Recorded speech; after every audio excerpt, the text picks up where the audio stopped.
kepala, malu, menyesal. Di saat itu mereka berkata, Rabbana absarna wa sami'na farji'na na'mal shalihan inna mu'minun.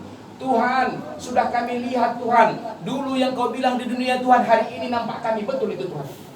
Sudah kami dengar Tuhan, dulu waktu itu kuping kami peka mendengar azan Tuhan. Hari ini betul itu Tuhan, kami dengar semua. Sampai jeritan orang dalam neraka pun kami dengar Tuhan.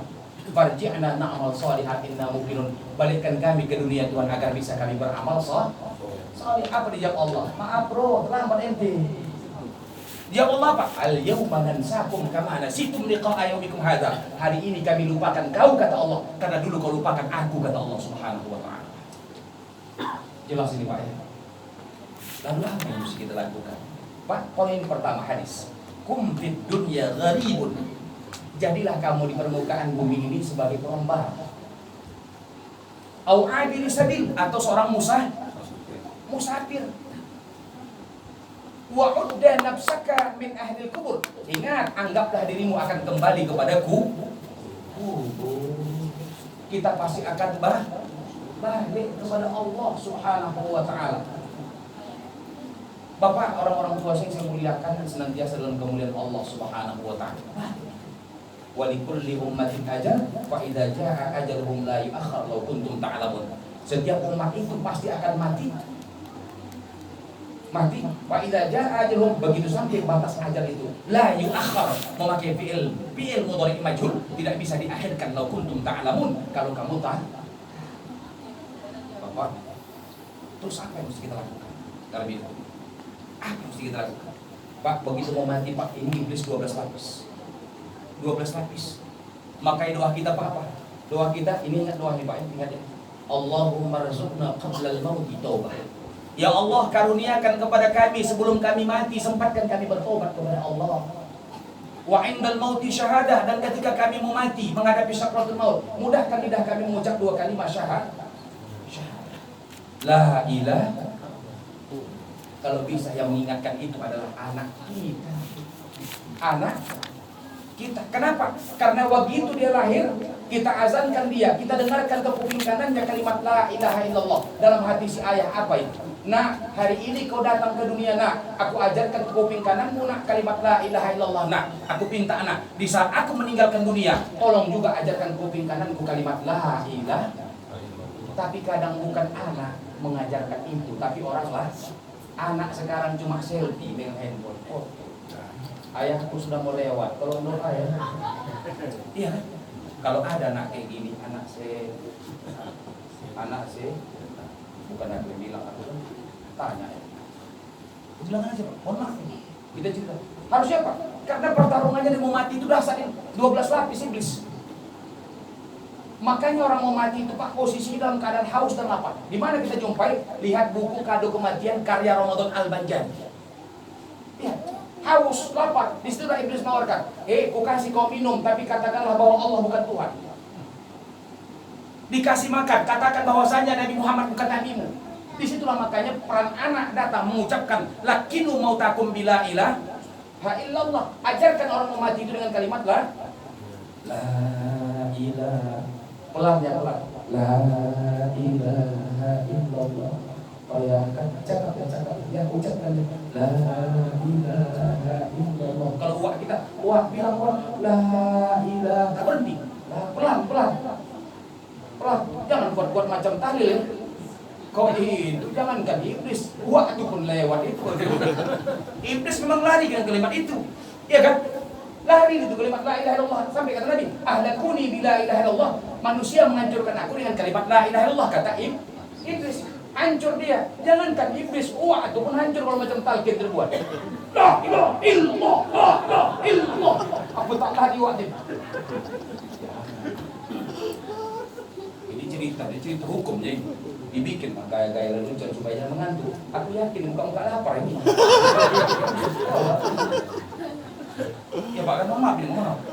Sebenarnya kalau tak ada kocaknya sedikit Ustaz ini, dalam hati dia berani mau jam 15 menit kau Ustaz, 20 menit kau Ustaz, 20 menit kau, 20 menit.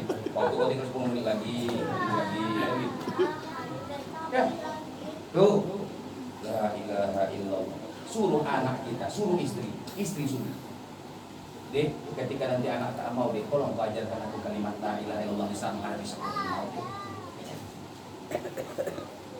Juga kita disuruh pilih kita, oh bang, ketika nanti kau tengok udah merasa kau mau tolong ajarkan kuping kanan kalimat la ilaha illallah. Tapi jangan jawab deh. Kalau disuruh kayak gitu jangan bilang sekarang deh. Nah, itu ngamuk deh. Ngamuk deh. Takziah ini jangan dibawa sedih. Ini menghibur kan. Kita tujuannya menghibur. Pak, apa yang mesti kita lakukan Pak? Begitu sebelum datang nanti. Yang pertama, perbanyak ibadah kepada Allah. Apa itu sholat? Sholat 5 waktu jangan tinggal. Ini datang kadang dipanggil hayya 'alas shalah, as-salatu khairum minan naum. Berapa orang masuk ke masjid al-Islam? Maghrib berapa Ustaz? Ustaz Pono. Isya agak kok sebawah sih. Subuh gagal lah. Berani dia jawab. Dia di sini nih. Yang khawatir kita datang pada 3 orang. Yang satu umur 89, yang satu umur 88, satu umur 90 tahun, beda setahun semuanya. Tiga-tiganya pikun ini. Yang tahu ini makna tasawuf ini. Umur 88 azan, begitu azan Allahu Akbar batuk 33 kali. Digantikan imam yang umur 90 tahun, Mas sudah selesai azan. Imam leading tua tadi. Mas rikosing imam, Mas rikosing tua. Yo wes ora popo kan. Aku kan orang jawab sinaga ini punya barang kan itu. Imam lah yang 90 tahun, pikun ini. Allahu Akbar. Bismillahirrahmanirrahim. Tengok jam dulu, yang lama kali. Alhamdulillahi Rabbil Alamin Ar-Rahmanir-Rahim sampai habis. Waladhdallin. Amin. Baca ayat imam. Yang tua tadi 90 tahun. Bismillahirrahmanirrahim. Tabbat yada Abi Lahabin wa tabbat yada Abi Lahabin wa tabbat yada Abi Lahabin wa tabbat. Habis-habis datang makmum belakang. Kapan selesainya bos? Digantikan oleh umur 89. Pikun juga mas ini. Begitu sholat subuh tuntas, kunut tuntas, sujud dia tuntas ini. Pikun tadi masuk tahiyat, sudah pikun kuat-kuat pulang. At-tahiyatul mubarakatuh shalawatu thayyibatillah. Assalamualaikum ya Nabi warahmatullahi wabarakatuh. Assalamualaikum wa rahmatullahi wabarakatuh. Asyhadu an la ilaha illallah, asyhadu anna Muhammadar Rasulullah. Hayya 'alas shalah, hayya 'alal falah. Yang mau gue bilang Pak jangan ketawanya, makna tasawufnya dalam apa itu? Yang banyak masuk ke masjid yang tua dan muda. Iya, tak jadi tergolak kan? Ini yang tuh, wah muda kemana? Bingung. Banyak sholat, jangan tinggalkan sholat. Ini yang perlu kita rawat. Ajak orang rumah kita, ajak istri kita dengan cara yang baik, bawa ke masjid. Kenapa? Ketika kita sering ke masjid, insya Allah masjid pun tak lupa dengan kita. Yang jadi masalah kadang satu, tak pernah ke masjid, begitu mati masuk masjid. Ada nggak di sini? Banyak. Aduh, pancing aku ini. Panas ini. Itulah yang sering katakan. Tak pernah ke masjid, begitu masuk masjid langsung sak pertama di muka imam. Betul kan? Kita ini cerita hukum kita nih Pak. Memang masih muda nih Pak, masih muda. Tapi aku yang anggota MUI di Amsterdam. Aku juga dosen dulu. Dari itu, bukan kaleng-kaleng ini datangnya. Makanya saya katakan Pak, hati-hati ketika membaca pun hati-hati.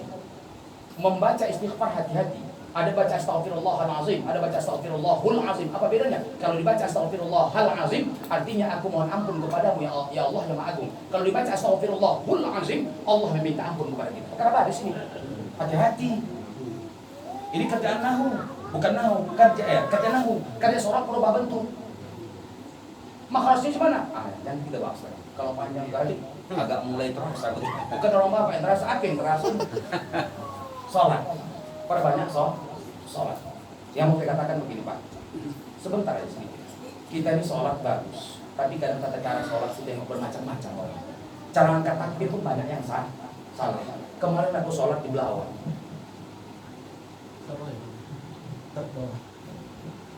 Dengar? Ada sholat bapak tuh tengok. Memang kalau gaya pun tampil pakai sholat, pakai jubah. Inilah ulama yang gue bilang. Begitu sholat, Allah. Ini betul nih Pak, aku tak main-main ini. Allah. Ada mau orang begini. Allah. Ini betul nih. Aku tak main-main ini Pak. Allah. Macam di mobnya Tuhan itu. Aku khawatir kalau ada orang Batak kemana sih? Orang Batak, begini. Allah, apanya kok? Ibu ini. Ibu, kita cerita hukum nih Pak ya. Bagaimana cara sholat yang benar itu? Ada orang yang sholat model gini ya? Sholat yang benar itu kata Nabi dua. Yang pertama mangkibaihi sejajar dengan bahu. Allah, Allahu Akbar. Dua. Allah, sejajar Pak. Allahu Akbar. Dua. Allahu Akbar. Dua kata Nabi. Ada orang. Ini aku tak main-main Pak. Aku ini fakta. Aku nyampaikan ini supaya kita ini betul-betul tahu tentang hukum. Karena aku orang perbandingan mazhab. Orang perbandingan mazhab. Aku mata kuliah pun Qiraatul Kutub baca Arab gundul. Bisa orang Bapak? Jangan ke Arab gundul, Ustaz Arab gondrong pun tak bisa. Cerita gini nih kan itu. Hah? Oh, Allah. Diukur ini. Betul. Ada Pak. Aku sering nampak yang paling parah lagi kadang orang sholat tuh. Sudah takbir dia. Loh, begini kan dong itu. Digini-ginikannya ini. Habis beginikannya. Aku korbannya. Maka aku bisa curhat kemari. Supaya di sini jangan begitu. Yang kubayangkan waktu itu diginikannya. Terbayang, kenalah ke keningku nanti. Kenapa? Ada orang sholat boleh. Allah. Ada kan? Banyak kan? Bantai lah, kalau sholat sendiri bantai. Kalau berjamaah jangan. Fisikis sebelah kita ini belum tentu sama. Kadang orang bertengkar di rumah mau supaya tenang masuk masjid. Iya kan? Kata awak, Allah. Apanya kau? Ibu. Kadang waktu sujud tuh pun Pak, mohon maaf. Waktu sujud pun nanti dia dikembangkannya tangannya. Udah dikembangkannya kepalaku sering di bawah ketiak dia. Waduh. Aku sambil curhat ini. Sudah? Dua kata Nabi. Allahu Akbar. Dua. Allahu Akbar. Di mana letak tangan Ustaz? Kita lihat. Kata Imam Syafi'i, letak tangan itu di bawah dada di atas pun. Allahu Akbar. Pendapat Imam Syafi'i yang pertama ini. Pendapat Imam Syafi'i yang kedua. Allahu Akbar. Ada. Ini Syafi'i ini punya barang. Yang ketiga, pendapat Syekh Albani. Allahu Akbar. Udah? Pendapat Imam Hanafi pusat. Allahu Akbar. Pendapat Imam Ahmad bin Hambali.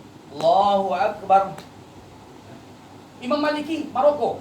Allahu Akbar. Maka kalau sampai kita di Mekah sana bervariasi orang sholat. Allahu Akbar kata Imam Maliki. 6 Pak. 1, 2, 3, 4, 5, 6. Mana mau diikut Ustaz? Kalau saya mengikuti Imam Syafi'i, maka saya tetap di bawah dada di atas Allah. Ustaz, saya mau pakai Syekh Albani Ustaz. Tak ada masalah. Begini dari awal sampai habis. Saya Ustaz mau pakai Hambali Ustaz. Boleh, tak ada masalah. Asalkan paham aja. Saya malik Ustaz. Gini, silakan. Yang tak boleh Ustaz, mana Ustaz? Yang tak boleh itu setiap satu rakaat diganti letak tangan. Itu yang tak boleh. Rakaat pertama, Allahu Akbar. Rakaat kedua, Allahu Akbar. Rakaat ketiga, Allahu Akbar. Rakaat keempat, Allahu Akbar. Datang orang sebelah, udah mulai kumat. Tuntas. Aku cerita tentang sholat, dibawakan dengan begini supaya masuk. Kalau serius saja tuh, ini Pak, begini dalam hati orang Bapak memang kurang ajar Ustaz, lambat kali, dongong, bikin kan itu. Udah, kita nyampaikan ini bagus, hukum. Bagaimana megang tangan? 2, 1, 2, selesai, tuntas. Tahiyat. Kapan ayat terunjuk? Asyhadu an la ilaha illallah Syafi'i. Asyhadu an la ilaha illallah Syafi'i. Imam Hanafi asyhadu an la ilaha illallah turun. Nafi wa isbat, nafi isbat. Imam Maliki asalkan ada Allah naik tak ada turun. Contoh at-tahiyyatu lillah naik turun, wa zakiyatu lillah naik turun. Assalamualaikum ya Nabi Allah naik turun. Ada. Jangan bilang kan Muhammadiyah, ini pendapat para ulama. Yang belum pernah aku jumpai pendapat ulama mutar tangan. Habis itu ke kiri dibalas. Insyaallah. Ini cerita hukum Pak, cerita hukum. Aku cerita Ini sepelenya gaji ini, tapi banyak orang tak tahu. Kita ini bukan perkara lobe ini sekarang, perkara kemampuan ini beribadah. Betul kan? Tak ada gunanya jubah panjang macam Batman, tak ada gunanya itu. Kalau sholat tak tepat, kita ajari dulu kan gitu. Keras sekali kawan bah, bukan keras, memang inilah aku. Al-Misbah walaupun keras aku tapi pakai habis sekarang kan gitu. Bukan memang begini Pak, memang begini lagi kan. Supaya benar kita beribadah, ibadah kepada Allah Subhanahu wa taala, perbaiki sholat bagi anak almarhum. Dan bagi kita Pak, mohon maaf, wa kafa bil mauti wa'id. Jadikanlah yang meninggal ini sebagai iktibar kepada kita bahwasanya kita akan balik kepada Allah sama dengan almarhum orang tua kita di rumah ini akan dipanggil Allah yang sudah dipanggil Allah Subhanahu wa taala. Lalu timbul pertanyaan. Para sahabat bertanya kepada Nabi, ya Rasul, adirru alaihi ba'da mautih. Bolehkah kami berbuat baik setelah orang tua kami tiada? Kadang Pak penyesalan itu timbul setelah tiada. Bagaimana cara berbuat baik? Pak, orang tua ini kadang kalau waktu hidup jengkel anak buat. Ya, kalau orang tua yang banyak tingkah. Tapi kadang itu tak bisa kita ucapkan. Tapi kadang menyesalnya itu setelah mereka tak ada. Timbul penyesalan. Banyak dosa aku sama kau ya. Banyak dosa aku sama kau. Bagaimana caranya Rasul? Cara berbuat baik? Yang pertama kata Nabi, as-salatu alaihi ma'solat. Wal istighfar lahum, yang kedua, sudah sholat kau pula minta ampun kepada Allah agar dosa orang tua diampun. Ampunilah Allah Subhanahu wa taala. Kalau bisa kita sebagai anak yang mengimami waktu dia meninggal, waktu mau disolatkan jenazah, kita sebagai imamnya. Kita pula yang memandikannya Pak. Cash ini langsung. Cash. Kalau anak yang memandikan tidak akan mungkin jenazah itu akan disiksa. Maksudnya Ustaz apa Ustaz? Kadang kalau kita suruh Bilal, mohon maaf, Bilal kita suruh. Kadang kan tangan orang-orang yang mati ini kaku. Rapat ini. Dibuka begini. Sakit ini Pak, sakit dipaksa. Harusnya pelan masuk jari, pelan masuk jari, pelan masuk jari, baru siram dari atas. Lembut dia, pakai etika dalam memandikan jenazah. Kalau diginikan dia, jangan orang mati, orang hidup pun menjerit. Betul kan? Kalau diginikan dia takut apa cakap, sakit bos, kata selesai kita ini. Nah, bagaimana cara membersihkan mulutnya? Digosok kan dia? Boleh, tapi jangan sampai ke dalam, dicucuk-cucuk kayak gini. Gimana cara Ustaz? Masukkan air Pak ke mulutnya, miringkan ke kanan, dikusuk begitu. Jangan kalian bayangkan aku ya. Nah, aku cuma mempraktekkan sholat jenazah. Bagaimana memandikannya? Kusuk dia, masukkan air. Habis itu ke kiri, SKS. Empat SKS ini baru tuntas. Kusuk lagi ke kiri. Habis itu Pak, udah dikusuk dia, miringkan ke kanan, buka mulut. Begitu dibuka mulut, keluar airnya. Kalau tak keluar airnya, jangan dikubur. Paham? Kenapa? Orang mati tak mau minum. Kalau habis air berarti mulutnya itu tak ada air, berarti minum dia, berarti belum mati, jangan ditanam. Itu maksudku. Ini cara-cara memandikan jenazah. Sudah? Anak yang memandikannya. Sudah anak memandikannya, anaknya pula imamnya. Yang mau aku pertanyakan, Pak, mohon maaf, Bapak memandikan anak dari bayi, pernah mandikan anak bayi?